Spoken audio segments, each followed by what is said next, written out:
बहुत ज़्यादा कमजोरी होती है। कोई भी काम करते हैं आप, थोड़े से काम में ही थक जाते हैं, थकान बहुत ज़्यादा हो जाती है। थोड़ा सा पैदल चल लेते हैं तो आपकी सांस जोर जोर से चलने लगती है, आपका शरीर थोड़ा पीला पीला सा पड़ने लगा है।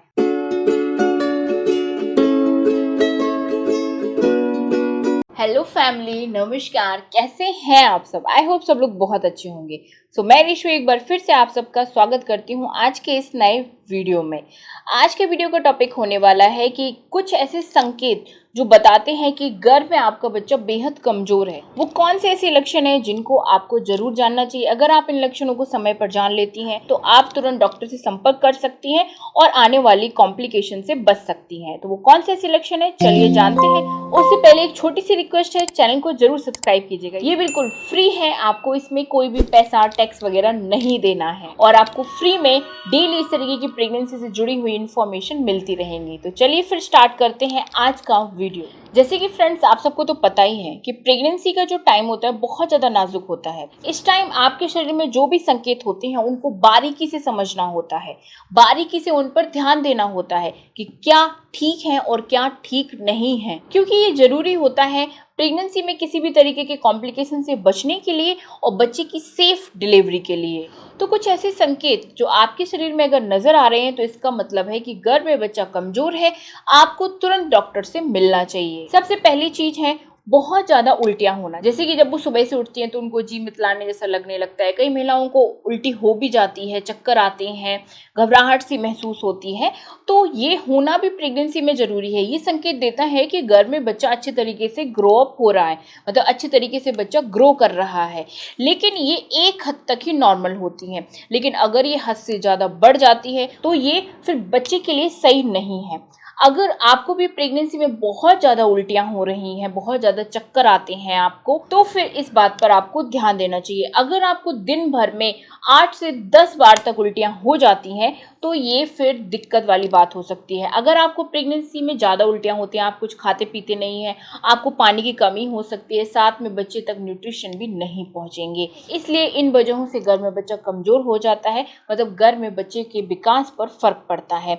इसलिए आपको लगता है कि बहुत ज़्यादा उल्टियां हो रही हैं तो आप अपने डॉक्टर से जाके मिल लें। डॉक्टर सुबह और शाम की मेडिसिन देते हैं, अगर आप वो खाते हैं तो आपकी उल्टियां बंद हो जाती हैं और आप खाना पीना जो भी होता है वो अच्छे से खा सकते हैं।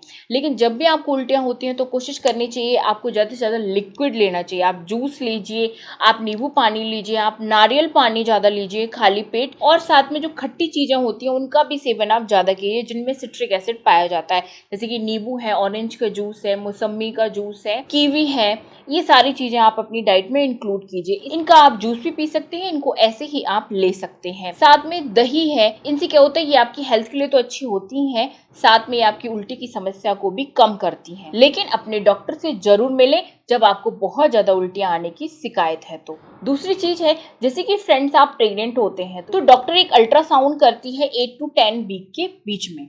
तो अगर उस अल्ट्रासाउंड में बच्चे की धड़कन नहीं आई है, बच्चे की धड़कन नहीं सुनाई दे रही है डॉक्टर को, तो इसका मतलब है गर्भ में बच्चा कमजोर है, गर्भ में बच्चा ठीक नहीं है। ऐसे में आपको समझदारी से काम लेना चाहिए, क्योंकि जब बच्चे की 8 to 10 वीक्स तक भी हार्ट बीट नहीं आती है तो ये फिर सही नहीं है। तो जैसा आपको डॉक्टर कहते हैं आपको वैसा ही करना चाहिए, डॉक्टर की सलाह पर ही आपको चलना चाहिए। तीसरी चीज है, अगर आपको प्रेगनेंसी में बहुत ज़्यादा कमजोरी होती है, कोई भी काम करते हैं आप, थोड़े से काम में ही थक जाते हैं, थकान बहुत ज़्यादा हो जाती है, थोड़ा सा पैदल चल लेते हैं तो आपकी सांस जोर जोर से चलने लगती है, आपकी आंखों के सामने अंधेरा सा छा जाता है, आपका शरीर थोड़ा पीला पीला सा पड़ने लगा है, इसका मतलब है आपके शरीर में खून की कमी है। और अगर आपके शरीर में खून की कमी है तो गर्भ में बच्चे के विकास पर भी फर्क पड़ता है, गर्भ में बच्चा कमजोर हो सकता है। क्योंकि गर्भ में बच्चे के सही विकास के लिए आपके शरीर में खून की पर्याप्त मात्रा होनी चाहिए, तभी तो बच्चे तक अच्छे तरीके से ब्लड सर्कुलेशन पहुंचेगा और बच्चे का विकास अच्छे तरीके से होगा।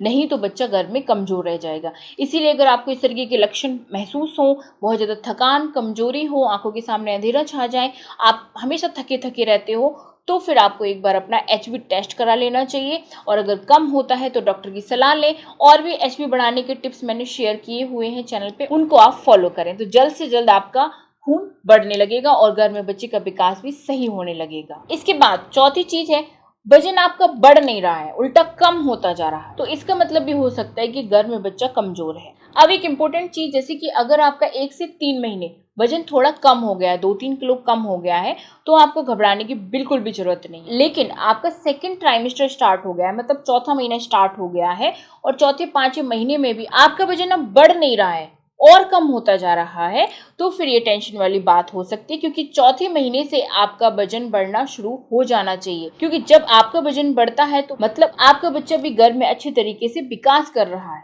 और अगर वजन आपका उल्टा कम होता जा रहा है तो मतलब गर्भ में बच्चा कमजोर हो सकता है।